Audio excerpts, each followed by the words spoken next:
지혜의 주여 말씀하소서. 언제나 내 안에 계십소서. 주는 내 아버지 나는 아들. 주 안에 내가 늘 함께 하네.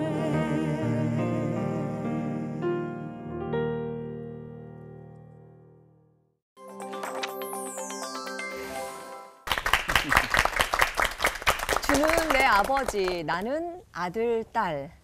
주님 안에서 평안하게 함께하고 계신지 모르겠습니다. 설교로 하나 되는 시간 CBS 올포원, 저는 진행을 맡은 아나운서 장주희고요. 예고해드린 것처럼 성경을 66권을 다시 보는 시리즈 지금 진행하고 있는데 오늘 두 번째 시간을 준비했습니다. 처음 듣는 잠언을 주제로 함께할 텐데요.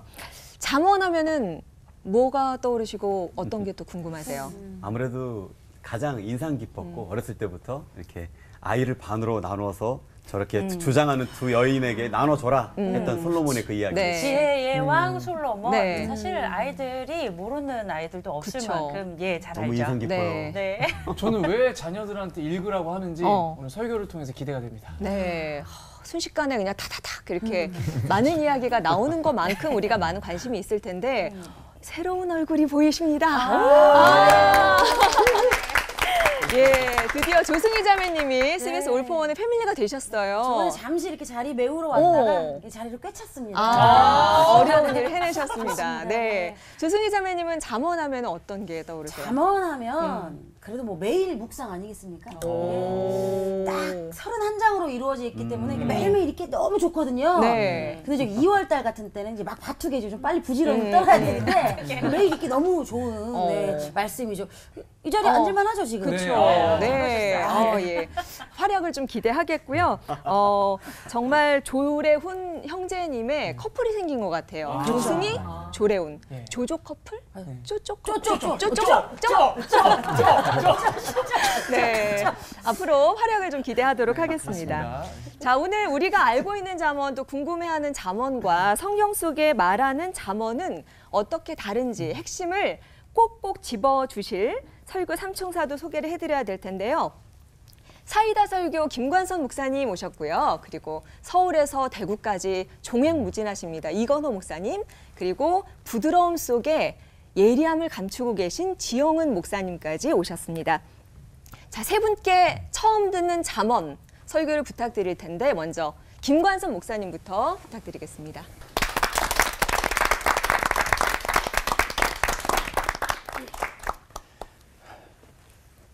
오늘은 잠언에 대한 말씀을 나누는 시간인데 아까 우리 조승희 자매도 그런 말씀을 하셨지만 31장으로 돼서 정말 매일 한 장씩 읽으면 우리에게 굉장히 유익한 말씀이다.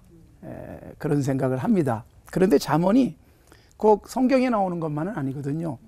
제가 우리 집 엘리베이터를 타고 올라가는 중에 엘리베이터에 요새는 뭐 이 화면에 여러 가지 상품 광고도 하고 또 좋은 글귀도 있는데 이런 글귀가 있었어요.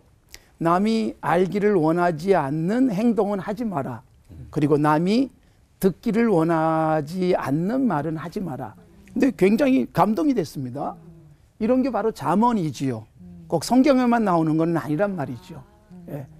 수많은 잠언들이 있어요. 성경 외에도. 그런데 우리가 솔로몬의 잠언이라고 흔히 부르는 이 잠언서를 묵상하면서는 세상과 다른 게 하나님의 감동으로 된, 그래서 하나님을 경외하는 사람이 찾아낸 잠언들이 기록된 책이다. 그래서 이걸 읽으면 우리도 지혜로워지리라고 생각을 합니다. 솔로몬은 여기 잠언에 나와 있는 말씀뿐만 아니라 그 열왕기 상에 보면 3000가지의 잠언을 말했다. 그리고 노래도 1005편이나 썼다. 그렇게 돼 있어요. 그 아버지의 그 아들 같아요. 아버지 다윗이 시인이잖아요. 네. 그리고 음악가고. 뭐 양을 치면서 수많은 영감을 받아서 시를 쓰고 거기다 곡을 붙이면서 노래를 했던 것인데 그 아들 솔로몬도 그 재능을 물려받은 것 같습니다. 그래서 많은 잠언을 정리를 해냈고 그리고 노래를 가사를 쓴 거죠. 예. 그런 것처럼 이 부자간에 이 좋은 것을 물려받았는데 사실 우리가 물려줘야 될 것 중에 자녀들에게 그때그때 좋은 말 한마디씩 툭툭 던져줬을 때 자녀들이 아버지의 그 말씀이 생각나가지고 중요한 순간에 결정해야 될 순간에 아버지 말 때문에 좋은 선택을 한다든가 좋은 행동을 한다면 얼마나 좋겠어요. 저는 그런 것들이 잠언이라고 생각을 합니다. 근데 이 솔로몬의 잠언 속에 제가 오늘 여러분들과 함께 나누고 싶은 것은 너무 많은 지혜의 말씀들이 있는데 이거 하나 꽉 꼬집어서 말씀드리기가 좀 버거워서 제가 문학적으로 좀 이렇게 읽어봤어요. 그러면서 찾아낸 게 접속사예요. 그리하면이라는 접속사. 이게 19번 나옵니다. 한번 세어보시기 바랍니다. 그리하면이라는 접속사는 여러분 우리가 말을 성경을 읽을 뿐만 아니라 책을 읽다 보면 그리하면이라는 접속사가 있는데 그리하면 앞에와 뒤가 연결되는 거 아니에요? 접속사기 때문에. 근데 앞에 있는 게 조건절이에요. 그리고 뒤에 나오는 것이 종속절. 그러니까 뒤에 나오는 말은 뭐 돈 벌 수 있다, 성공할 수 있다, 형통할 수 있다, 배불리 먹을 수 있다, 이런 게 대부분 나온단 말이에요. 그래서 사람들은 이 그리하면 뒤에 말씀에만 많이 기울여요. 그렇죠. 기억하고. 네, 거기에 매달립니다. 그리고 그것만 되기를 바라는 거예요. 정말 중요한 건 뭘까요? 앞에 이 조건절이에요. 조건절. 앞에 조건절은 안 한 채 결과되어질 것에 매달리는 거죠. 그래서 실제로 이 잠언 3장에 보시면 그리하면이라는 말씀이 계속 반복됩니다. 잠언 3장 2절에도 보면 그리하면 장수할 것이다, 그런 말씀이 나와요. 장수 너무 좋잖아요. 아 그래 오래 살고 싶어. 근데 앞에 뭐라고 되어 있는가 하면 오래 살려면 내 아들아 내 법을 잊어버리지 말아라. 하나님의 말씀이에요. 말씀을 잊어버리지 않으면 그 말씀을 잊어버리지 않는다는 게 어떤 의미겠어요? 말씀을 기억하고 외우고 산다는 게 아니잖아요. 말씀대로 살면 내가 편안해지는 거예요. 마음이 편안하면 몸도 건강해요.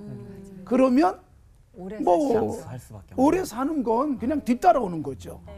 그러니까 결과되어지는 것, 거기에 너무 매달릴 게 아니라 무엇을 위해서 살 것인가?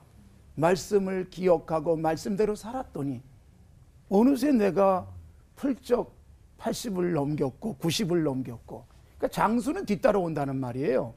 또 이 잠언 3장에 보면 4절에도 그런 말씀이 나와요. 그리하면 하나님과 사람 앞에서 은총과 귀증이 여김을 받으리라. 사람들이 막 박수 쳐주는 거죠. 사람들이 좋아하는 거죠. 인기가 높아지죠. 사람들에게 특별한 대접을 받는 거예요. 그렇게 되고 싶어서 우리가 그렇게 기도하지만 조건절은 뭐예요? 인자와 진리가 내게서 떠나지 않게 하라. 이게 되면 사람들에게 뭐 귀중히 여김을 받으려고 애쓸 필요가 없어요. 인자, 진리, 이걸 잘 지키는 사람. 보세요. 인자, 남에게 뭐 자유롭게 살고 은총을 베풀고 살아보세요. 사람들이 나를 좋아해요. 인기가 높아질 수밖에 없어요. 근데 인기 높아지겠다고 못된 짓 하면 결국은 다 들통나거든요. 그러니까 그리하면 그 다음 구절, 이게 너무나도 중요하다. 5절, 6절, 9절 계속 그렇습니다. 9절, 10절에 보면 특히 무슨 말씀이 나오냐? 우리들이 가장 좋아하는 것. 농사지면 열매가 많고 장사를 하면 돈을 많이 벌고 이게 나와요. 그런데 이것도 그리하면 다음에 나오는 거예요. 그리하면 앞에는 뭐가 나올까요? 너의 재물, 그리고 열심히 농사져서 처음 익은 열매를 가지고 여호와를 공경해라. 그러니까 하나님께 제대로 드리라는 거예요. 11조도 제대로 드리고 하나님 앞에 제대로 감사하면서 드리고, 그리고 사실 하나님께 드린다는 게 꼭 헌금만 하는 게 아니잖아요. 내게 주신 물질을 가지고 좋은 일을 위해서 쓰고, 내가 먹고 살기도 빠듯한데 하나님이 주신 게 너무 감사해가지고 아름답게 썼더니 그리하면 하나님이 어느새 계속 쓰니까 내 창고가 빌 것 같은데 하나님이 창고는 채워주시더라는 거예요.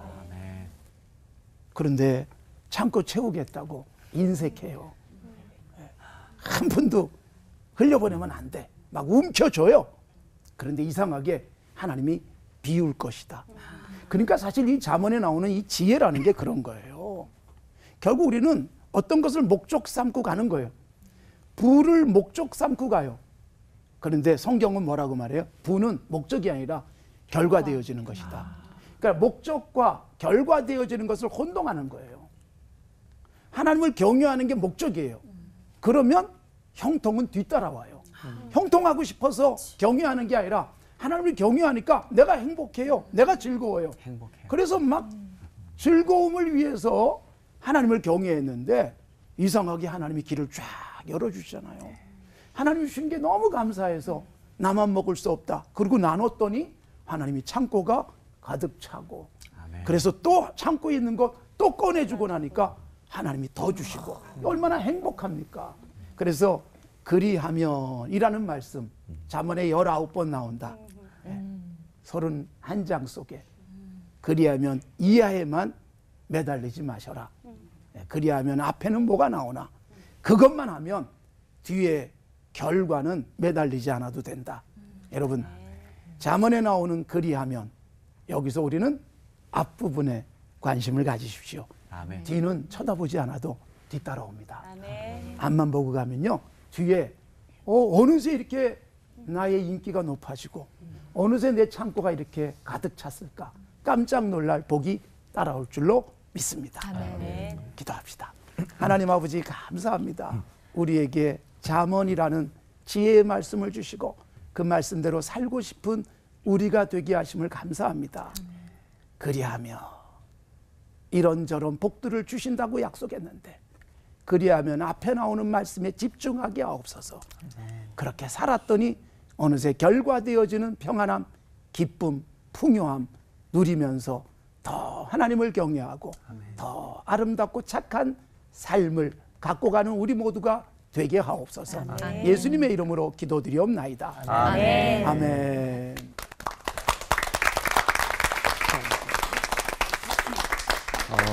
앞에서 김관선 목사님이 잠언에 그리하면이 19번 나온다고 말씀하셨죠.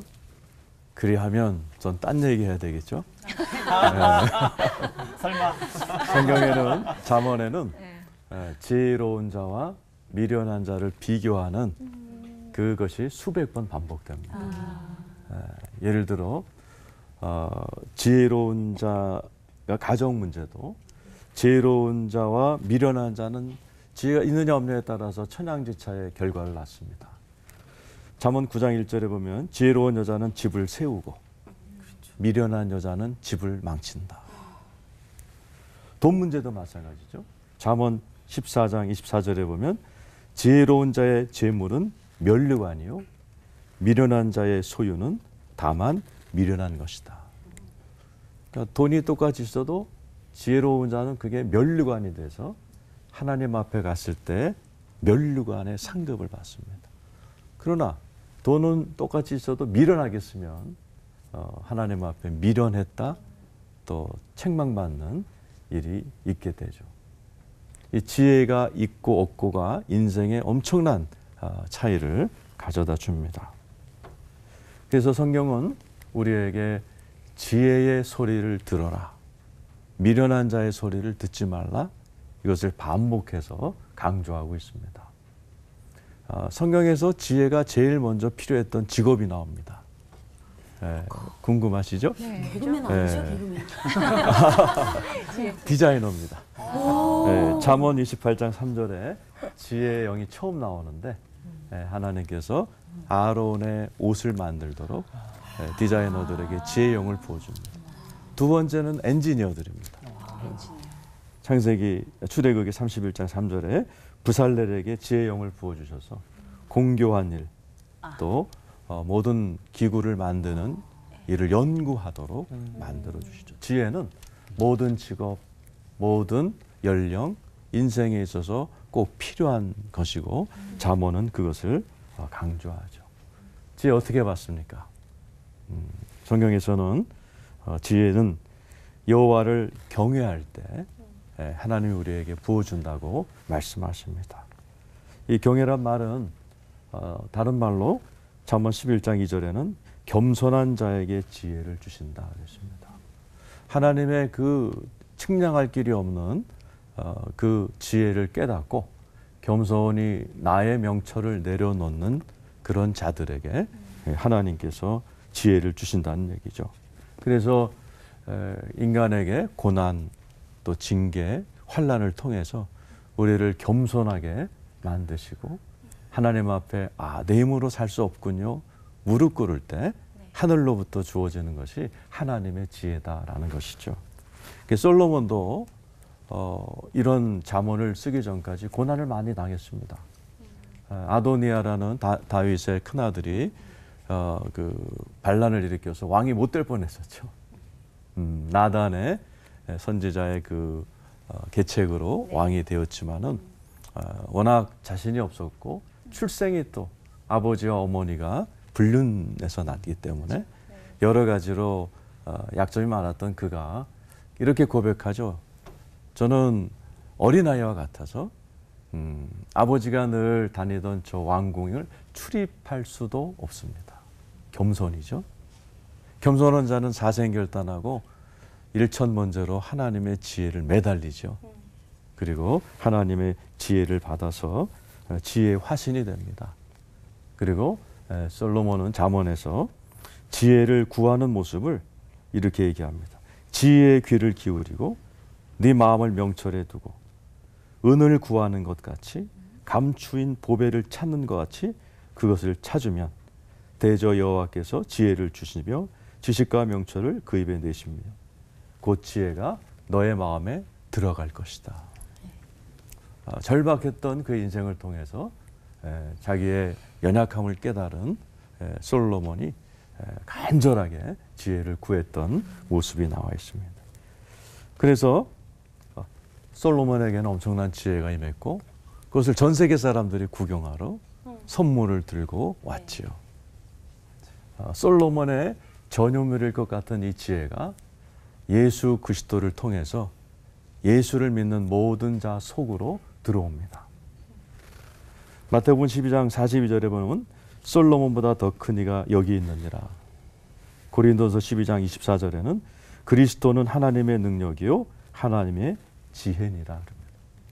예수 그리스도께서 우리의 지혜가 되어서 우리 한 사람 한 사람 하나님의 공로로 은혜로 우리 안에 그 지혜가 솔로몬보다 탁월한 지혜가 우리 안에 있다는 사실, 믿기지 않는 이 하나님의 복음을 믿으시길 축원합니다. 아멘. 지혜의 영이신 성령님이 내 안에 와 계신 것이죠. 잠언에서는 지혜의 소리를 들으라, 지혜의 소리를 들으라. 다른 말로 하면 우리 안에 와 계신 예수님의 그 세미한 음성을 들으라고 얘기합니다. 예수님과 교제하면서 그 예수님의 세미한 음성을 한 해, 두 해 듣다 보면 그분의 음성을 압니다. 양은 목자의 음성을 알게 되어 있습니다. 그렇게 살아갈 때 우리의 삶에 지혜가 올 줄로 믿습니다. 아멘. 기도하겠습니다. 하나님, 지혜로운 자와 미련한 자의 차이가 엄청남을 잠언은 우리에게 말씀하고 계십니다.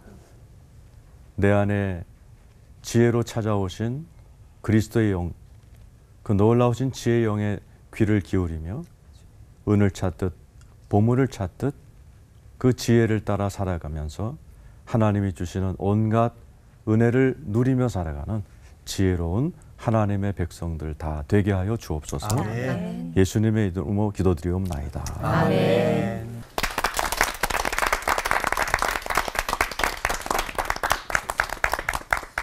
잠언의 큰 주제는 하나님을 경외하라.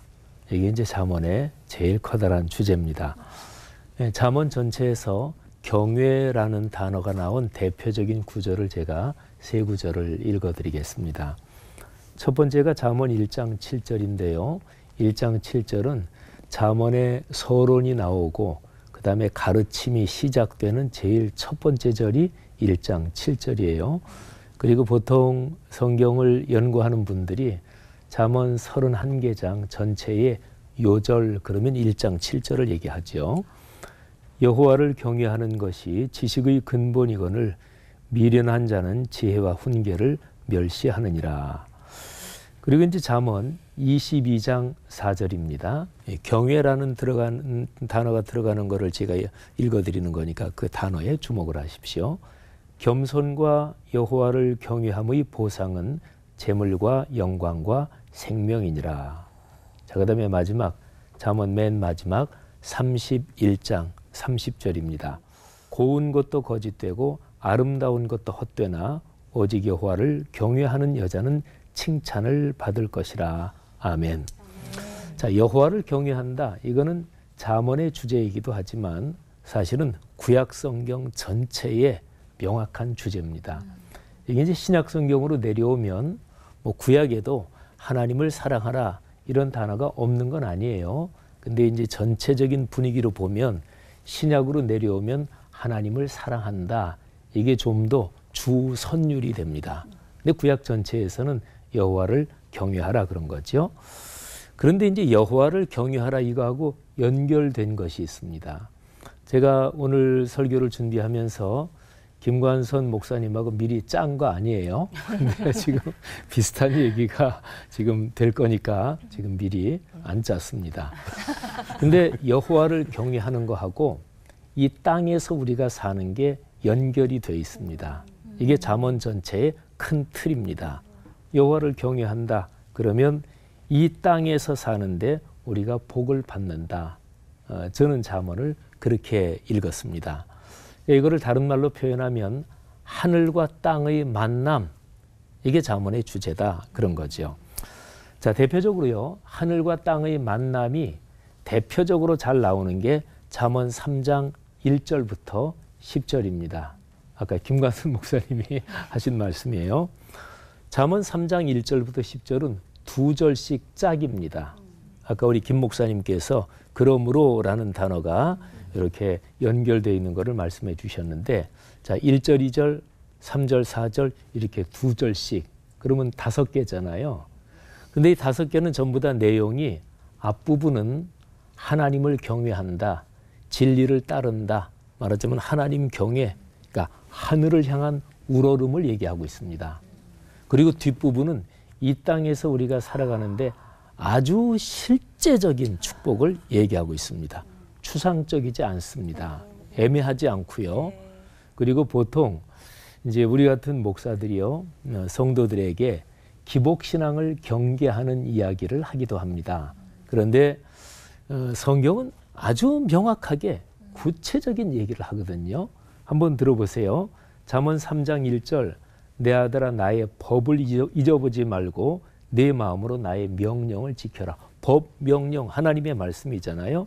근데 2절에 그리하면 오래 산다. 장수하는 게 얼마나 실제적인 축복이에요. 3절, 인자와 진리를 내게서 떠나지 말게 하라. 마음판에 새겨라. 그 다음에 4절은 너 인정받는다. 하나님과 사람 앞에서 인정받는다. 그리고 5절, 마음을 다해 여호와를 신뢰해라. 그리고 6절에 보니까 내 길을 지도하신다. 이거는 구체적으로 살아가는 삶에 좋은 솔루션을 주신다. 이렇게 해석할 수 있는 구절이에요. 7절, 지혜롭게 여기지 말고 여호와를 경외하라. 근데 8절에 보면 몸에 양약이 된다. 그리고 내 골수를 윤택하게 한다. 저는 이 구절이 너무너무 좋아요. 그러니까 이거는 절대로 비유적으로 읽을 게 아니라 직설법으로 저는 읽습니다. 몸에 양약이 된대요. 마지막 9절, 재물과 소산물이 처음 익은 열매로 여호와를 공경하라. 그러면 창고가 가득 찬다. 이런 거죠. 그러니까 3장 1절부터 10절은요. 두 절씩 짝이 돼서 하늘을 향한 우러름을 얘기하고, 그렇게 되면, 그리하면 잠언에 몇 번 나온다고요? 복습입니다. 19번. 네. 우리 김관선 목사님 설교 들으실 때 졸지 않은 게 증명이 됐습니다.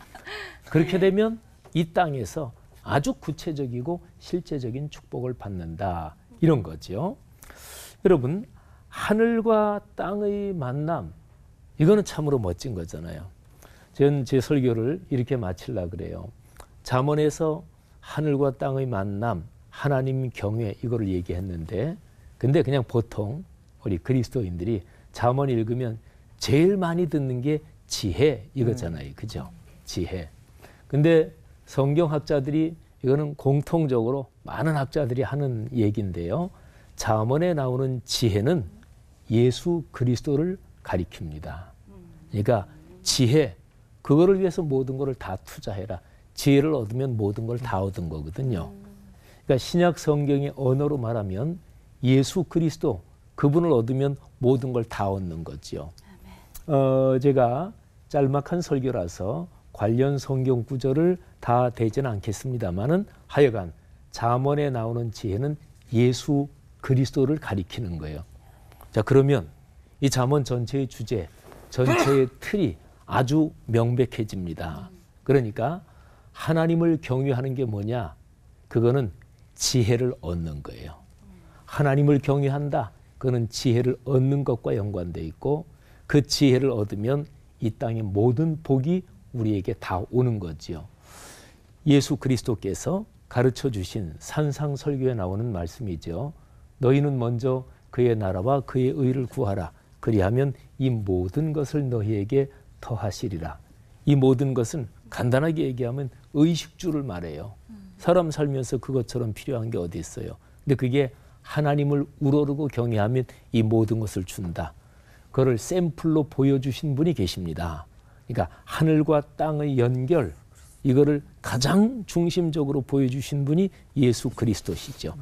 말씀이신 하나님, 그분이 사람 몸을 입고 이 땅에 오셨죠. 예수 그리스도, 그분이 잠언의 중심이다. 이렇게 얘기할 수 있지요. 참으로 그렇죠. 예수님이 전부이십니다. 예수님이 심장이고 그리고 시원이고 그리고 과정이고 결과입니다. 예수 그리스도, 나의 주님을 잠언을 묵상할 때마다 꼭 기억하고, 아, 그분이 하늘과 땅을 이으셨지. 그리고 그분에게 모든 것이 다 있지. 이런 복이 우리 모두에게 넘치기를 바랍니다. 아멘. 기도하겠습니다. 하늘아버지, 은혜를 감사합니다. 하늘아버지께서 이 땅에 당신의 독생자 예수 그리스도를 보내셔서 끊어진 하늘과 땅을 이으셨습니다. 오래전에 잠언의 그 오묘한 말씀을 기록하셨고 오늘 저희가 묵상하게 하시니 감사합니다. 우리 모두 그런 복의 길을 걷게 하옵소서. 아멘. 예수님 이름으로 기도 올립니다. 아멘.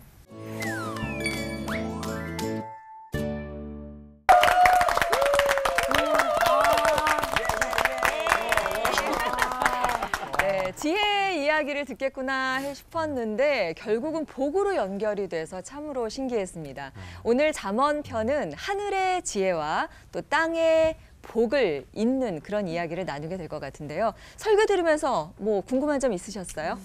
일단 저는 아마 다 궁금하실 것 같은 질문이에요. 솔로몬 왕은 정말 뭐 누가 뭐래도 최고의 지혜를 받은 거잖아요. 근데 그런 걸 실감했지만 그럼에도 솔로몬 왕이 이제 말년을 보면 참 정치적으로 실정을 하기도 하고 또 분열도 되고 우상까지 섬겼다고 하니까 네. 야, 최고의 지혜를 받았는데 어떻게 그럴 수 있나. 그런 거 너무 진짜 마음이 뜨끔하면서 지금 궁금하고요. 이해가 되지 않거든요, 목사님. 네, 네. 그러게요. 왜 그랬을까요? 왜 그랬을까요? 제일 위분이시죠. 어른이 되셨어요? 갑자기 민증을 깠어요. 세 분이요? 진짜입니다. 진짜? 그래가지고 민증을 까는 바람에 네. 어머나. 네. 예. 그 솔로몬이 너무 똑똑했어요. 너무 똑똑해서요. 근데 뭐냐면 그 지혜라는 게 하늘의 지혜를 가지고 살던 솔로몬이 어느새 땅의 지혜에 관심을 갖기 시작했어요. 그러니까 하나님을 경외하면 평안하고 모든 게 잘 되는 거예요. 그런데 땅의 지혜를 하나 배웠어요. 그게 뭐냐? 너무 편안하거든요. 솔로몬 시대가. 솔로몬의 이름이 샬롬에서 왔거든요. 평안. 그래서 성전도 지었고. 그런데 계속해서 이 평안을 어떻게 유지할 것인가. 하나님만 경외하면 유지가 되는데 다른 나라를 본 거예요. 다른 나라를 보니까 외교를 잘하면 평안해지더라. 이 생각이 들어가지고 고대 세계의 외교 중에 하나가 연혼이에요. 결혼을 통해서 인연을 만드는 거예요. 그러니까 주변 나라의 여자들을 자기 아내로 맞았어요. 그러니까 사돈 국가가 되는 거죠. 그러니까 사돈 국가가 되면 안 쳐들어올 것이다. 그렇지. 이게 이게 땅의 지혜란 말이에요. 그렇죠. 그걸 해봤더니 다른 나라 여자들이 오면서 우상을 하나씩 갖고 들어오는 거죠. 이 여자를 너무 사랑하다 보니까 다 열었어요. 그래가지고 이 청와대 경내가 우상으로 꽉 찬 거죠. 그렇게 돼버려. 그러면서 무너지죠. 그게 열왕기상 11장이에요. 그러니까 평화를 만들기 위해서 세상적 방법을 가져왔더니 평화는 깨지더라. 그러면서 대적이 일어나는데 두 대적이 일어나거든요. 내부의 대적 여로보암, 그리고 외부의 대적들은 이제 외국에서 쳐들어오기 시작하는 거죠. 그러니까 평안이 깨지는 거예요. 그러니까 그것도 결국 사람의 똑똑함, 땅의 지혜를 가져오니까 그런 결과가 오더라. 굉장히 중요한, 사실은 솔로몬이 지혜를 가르치다가 이제 솔로몬 자신이 우리에게 반면교사가 되는 지혜 교과서가 되고 말한 거죠. 그 열왕기상 3장에 보면 솔로몬이 하나님을 사랑하더라. 근데 지금 아시 열왕기상 11장에 보면 솔로몬이 여인들을 사랑하더라. 사랑의 대상이 바뀌었네요. 그럼요. 여인들. 변심한 거죠. 하나만. 그게 구약의 한계인 것 같아요. 그래서 예수님이 오셔야 되는 거고, 그래서 예수님께서 오셔서 십자가에 죽으시고 우리 안에 성령님이 오셨는데 그 성령님은 여호와를 경외하는 신이라고 이사야 11장 2절에 이야기하고 있습니다. 그 신이 우리로 하여금 떠나지 않도록, 우리로 하여금 끊임없이 하나님을 향할 수 있도록 내 안에서 끊임없이 자극하시고 인도하시고 그 보혜자 성령님이 되셔서 우리를 영원히 떠나지 않도록 해주시는 여호와를 경외하는 신이 우리에게 왔었고, 그 신 때문에 그 성령으로 인해서 우리는 솔로몬과 같은 그런 실수를 하지 않을 수 있는 그런 은혜를 입은 자인 것 같습니다.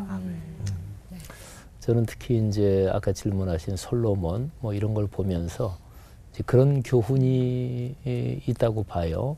그러니까 신앙은 현재 진행형이다. 신앙은 저금이나 저축이 없다. 물론 이제 몇 대 신앙 이건 진짜로 큰 축복이에요. 저는 저부터 예수를 믿었어요. 그러니까 당대 신앙이죠.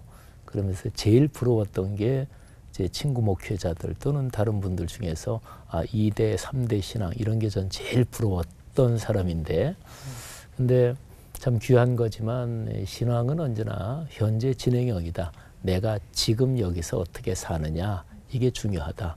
솔로몬이 제 아무리 또 그 아버지 다윗 뭐 등등 이런 게 여러 가지가 있지만 솔로몬이 말년에 그때 그가 어떻게 살았느냐 이제 그게 참 중요하다. 그래서 우리 신앙에 굉장히 경각심을 주는 그런 성경의 말씀이 아닌가. 성경은 그 당시 살았던 사람들의 기록이기도 하지만 하나님이 섭리 가운데 인류 역사가 진행되는 동안 계속해서 우리에게 주시려고 하는 말씀이기도 하니까요. 예. 솔로몬이 여호와를 경외하라라는 말씀을 잠언에서 그렇게 많이 했지만 끝까지 지켜내지는 못한 거네요. 네, 정말 중요한 말씀인데, 그죠? 우리 지 목사님께서도 아까 설교에 말씀을 해주셨지만 여호와를 경외하는 것이 지식의 근본이라는 말씀이 잠언서의 이제 핵심이라고 얘기해 주셨는데, 구체적으로 한 번 더 질문을 좀 드려보고 싶은 게 여호와를 경외하는 것이 구체적으로 어떤 것 말하는 건지, 또 그것이 어떻게 지식의 근본이 되는지 좀 콕 집어서 세 분의 말씀을 좀 한 번만 한 번만 더 해주셨으면 좋겠습니다. 네. 뭐 저부터 콕 집을게요. 저는 두 가지입니다. 하나는 말씀 묵상, 그리고 또 하나는 예배. 근데 이거는 두 가지가 아니고 같이 통하는 건데요. 잠언 보면은 뭐 지혜의 말씀을 들으라 이게 무수하게 많잖아요. 그러니까 하나님의 말씀을 묵상한다. 한국 교계에서는 큐티라는 말을 많이 쓰는데 저는 큐티라는 그 영어 두 글자 이니셜 딴 그거보다 그냥 말씀 묵상 이게 더 좋다고 보는데요. 하여튼 뭐 잠언을 봐도 금방 아는 것처럼 말씀을 묵상한다.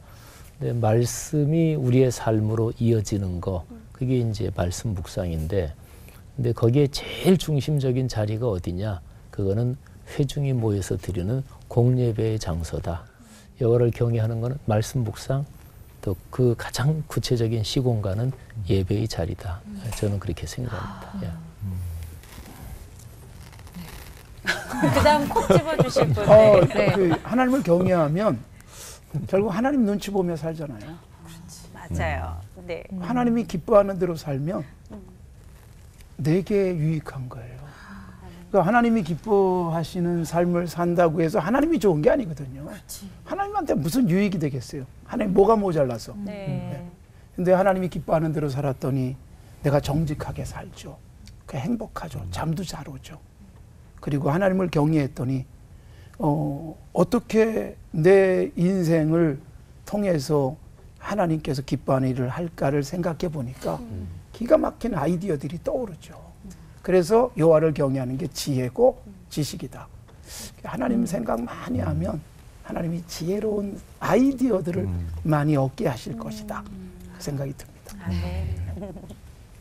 네, 우리 지 목사님 얘기하신 것처럼 하나님을 경외한다는 것은 이제 하나님을 절대 주권자로 예배하면서 우리는 겸손한 피조물의 입장에서 그분의 지혜를 구하면서 살아가는 건데, 선악과를 먹은 우리 인간들은 하나님을 경외하기보다는 자기 명철을 더 의지하는 경향이 아주 못된 고집이 있습니다. 그래서 그런 자기를 의지하는 그런 사람이 경외하는 과정을 어떤 분이 재밌게 표현했어요. 믿지 않는 분이 예수님을 처음 영접했을 때 예수님을 주여 주여 하지만 인생이라는 자동차를 운전하면서 예수님을 트렁크에 집어넣고 인생을 운전한다는 거죠.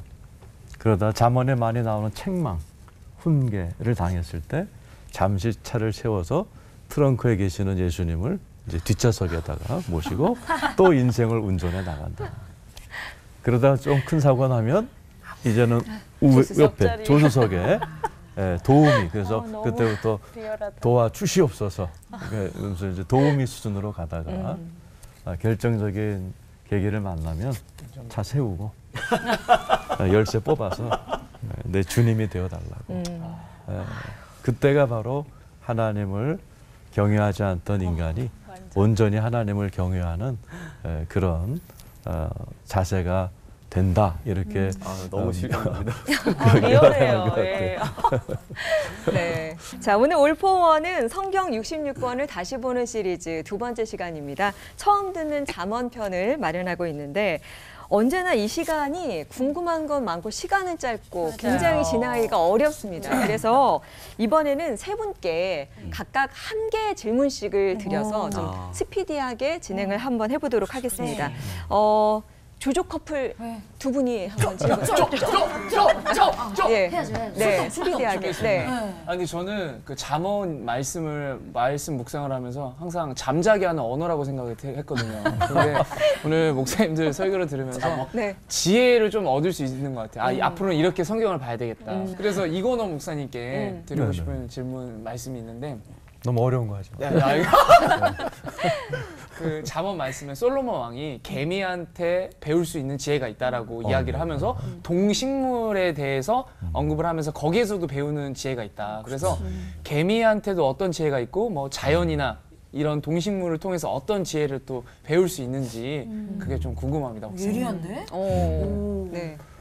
네, 솔로몬이 개미에게서 배워라, 특별히 부지런함에 대해서 얘기하죠. 개미는 부지런합니다. 근데 모든 개미가 부지런한 것 같이 않아 보인다고 개미 학자들이 얘기한다는 거죠. 그러니까 80%의 개미는 굉장히 부지런히 일할 때 약 20%는 이렇게 한가하게 여행 가고 사우나 가고 이렇게 좀 노는 것 같다는 거예요. 그런데 그게 노는 게 아니고 개미가 워낙 일을 잘하기 때문에 빠른 시간에 그 지역에 있는 먹이들을 다 이제 소집을 한답니다. 새로운 시장으로 갈 때 노는 듯 했던 그 20%는 노는 게 아니라 부지런히 새로운 개척지를 찾고 있었던 거죠. 그래서 신상계가 그렇죠. 그래서 그 20%의 노는 듯한 그 개미들이 선두에 서서 80%를 새로운 곳으로 인도한다 그럽니다. 또 개미학자들이 하면 이 개미는 위가 두 개랍니다. 그래서 하나는 자기를 위한 생존을 위한 것이고 또 하나는 동료를 위하여 비축해 놓았다가 가뭄이 들거나 자연재해가 왔을 때는 그 두 번째 위에서 꺼내서 나눠주는 그런 역할을 한다 그러고 또 곤충 중에서 조직적으로 전쟁을 할 줄 아는 곤충이 개미랍니다. 근데 영적 전쟁할 때 맨 선두에 서서 전쟁하는 개미는 할머니 개미들이랍니다. 인생 다 살 만큼 살았으니 젊은 것들 할아버지 개미. 할아버지 아니 그러니까 그렇죠. 나이 드신 그러니까 할아버지 개미, 할머니 개미 둘 중에 할머니 개미가요? 네, 할머니 개미라고 들었어요. 아니 갑자기 궁금증이 들어서. 그렇군요. 네, 할머니 네. 개미가.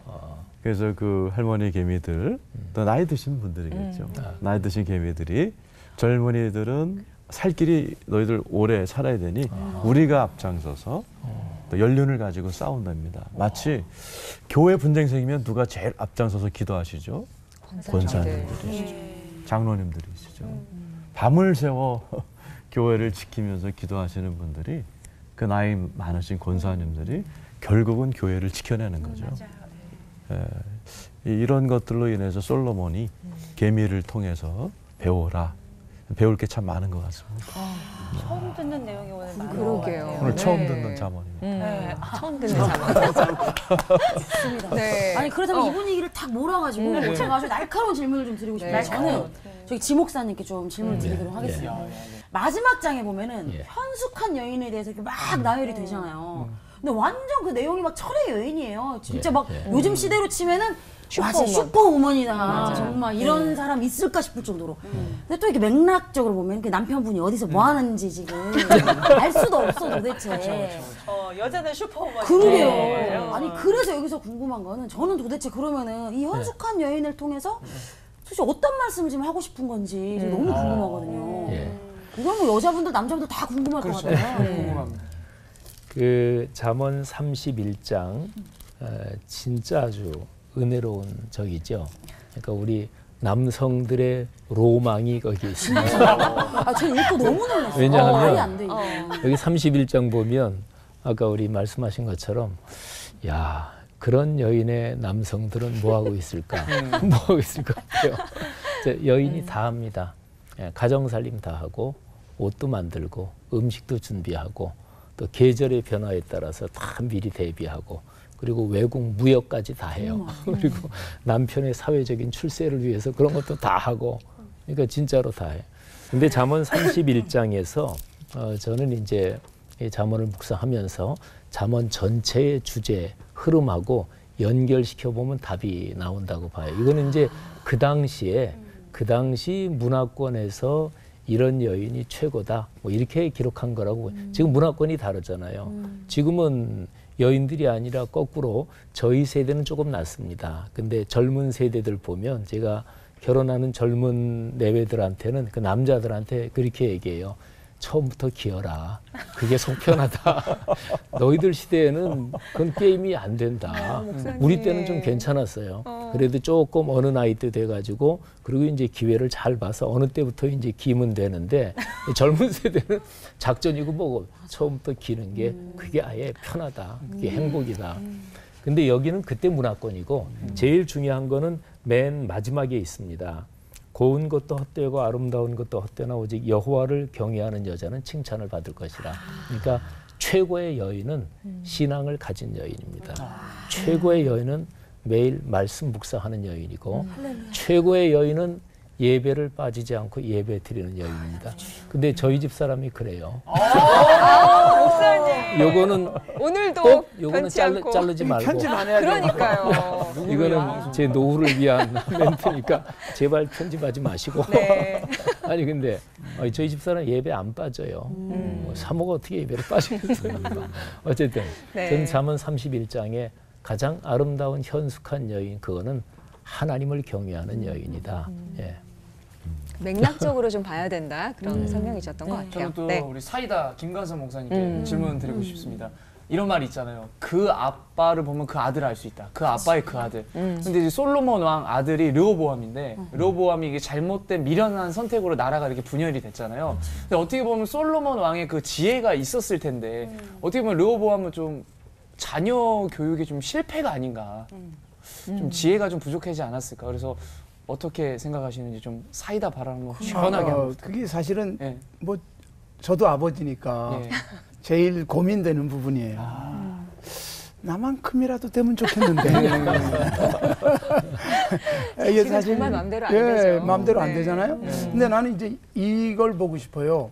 사실 잠언을 읽으면 내 아들아, 내 아들아 이 말씀을 하잖아요. 그러니까 솔로몬이 자기 아들에게 주시는 교훈이 분명히 있어요. 아들을 제대로 교육시키고 싶은 생각이 물론 있었다는 거죠. 근데 나는 치명적인 솔로몬의 그 자녀 교육에 문제가 있다고 봐요. 그게 뭐냐? 말은 너무 잘해요. 그런데 말년에 그러니까 아들이 가장 중요한 순간에 아버지가 하나님을 떠나잖아요. 그동안 설교는 기가 막히게 했고 기가 막히게 가르치긴 했는데 자기 자신이 열왕기상 11장에서 하나님을 떠나요. 여자를 사랑하면서 결국은 아들이 가장 중요한 순간에 삶을 통해서 교육이 안 된 거죠. 그런데 뭐가 물려집니까? 편안한 삶이 왕권, 모든 부, 이게 아들이 그대로 갔죠. 하나님을 경외하는 게 결정적인 순간에 물려지지 않은 거죠. 오히려 돈과 권력과 편안함과 이것만 주어졌으니까 르호보암에게 그런 결과가 올 수밖에 없었죠. 그러니까 솔로몬이 하나님을 떠난 열왕기상 11장에 하나님을 떠난 결과가 바로 이거죠. 그러니까 솔로몬이 그렇게 강조했던 그리하면 이렇게 복받을 것이다 라고 했는데 정작 자기가 하나님을 떠나면서 그리하니까 이렇게밖에 안 된다. 그렇게 된 것 같아요. 말이 아니네요. 가슴이 아프죠. 오늘 이 시간을 통해서 정말 우리 삶의 생생한 이야기들을 들을 수 있는 시간이 된 것 같습니다. 끝으로 목사님들께 좀 질문을 드리고 싶은데 자녀들이나 가족도 성도들과 함께 잠언 말씀 많이 묵상하셨을 텐데요. 어떤 경험하신 좀 변화, 은혜? 목사님들의 경험을 좀 나눠주시면 좋을 것 같습니다. 저는 이제 신학생 때요, 젊을 때는 이제 우리 기독교적인 현상적인 모습에 대해서 비판 의식이 강하죠. 그래서 이제 되게 신학생 때 기복신앙 이런 거에 대해서 좀 비판 의식이 강해요. 뭐 그런 경우가 많은데 저도 이제 아주 그랬고요. 근데 언제인지는 제가 잘 기억이 안 나는데요. 저는 잠언을 읽으면서 그게 좀 교정이 됐습니다. 균형 잡히게. 그래서 보니까 야, 하나님을 경외하는 거하고 우리가 지상에서 구체적으로 누구나 다 바라는 뭐 의식주 또는 뭐 오복, 부귀영화 뭐 다 누구나 바라는 거잖아요. 야, 이게 거부해야 될 대상이 아니구나. 그래서 저는 잠언을 읽으면서 제가 일방적으로 아주 비판적이던 그게 교정이 됐습니다. 제일 큰 체험입니다. 예. 저는 이제 어릴 때 가르쳐라 그러면 늙어도 떠나지 아니하리라 그랬는데 사실 그 우리 지 목사님께서는 이제 목사님 때 예수 믿었다 그랬지만 저는 어릴 때 우리 어머니 아버지가 가족 예배를 얼마나 심하게 드렸는지 지긋지긋했습니다. 왜 이렇게 일찍 일어나시는지 공휴일 날도 반드시 새벽에 깨워서 가정 예배 드리고 이게 막 너무 힘들어가지고 그래서 저는 이제 가정 예배 드리지 말자. 방송에서 이래서 어떻게 하는지 우리 집에서는 그냥 그런 형식보다는 계속 대화하면서 예배하듯 살자 뭐 이랬어요. 근데 어릴 때부터 굉장히 많은 대화를 나누면서 예배보다는 이제 대화를 나누면서 많은 말을 해줬는데 제가 잠언에 그 말씀이 확 와닿는 게 지금 이제 뭐 30이 다 된 이 아이들을 통해서 느끼는 게 아이들이 어릴 때 아빠가 이렇게 들려준 말씀이 아 그게 떠올라서 그 순간 이렇게 했어요 라는 말을 들을 때 야, 이 잠언에 있는 말씀이 정말 놀랍구나 네, 그런 생각을 했죠. 잠언의 말씀을 통해서 또 아이들을 어떻게 교육시켰는지 경험도 나눠주셨습니다. 참 그 어느 때보다도 몰아치는 질문을 드렸는데도 굉장히 시원시원하게 대답을 해주신 것 같아요. 세 분 목사님께 뜨거운 박수 부탁드리겠습니다. 감사합니다. 감사합니다. CBS 올포원 함께하고 계십니다. 여러분은 몇 살까지 살고 싶으세요? 대뜸 여쭤보면 네, CBS 올포원 다음 시간에 주제가 100세 시대가 열리고 있는 요즘 이 시대에 우리가 어떻게 신앙생활을 준비해야 될 것인가 어느 곳에서도 다루지 않는 주제를 저희가 한번 준비해 봤습니다. 100세 노인의 신앙생활편이라는 주제를 잡아봤는데요. 우리 청년부터 노년에 이르기까지 다들 누구나 준비하고 관심을 가져야 될 주제가 아닌가 싶습니다. 꼭 챙겨보셨으면 좋겠고요. 자, 오늘 끝인사는 쪼조 커플에게 준비 부탁드리겠습니다. 네. 하나님을 경외함으로 하나 되는 시간. 올포원!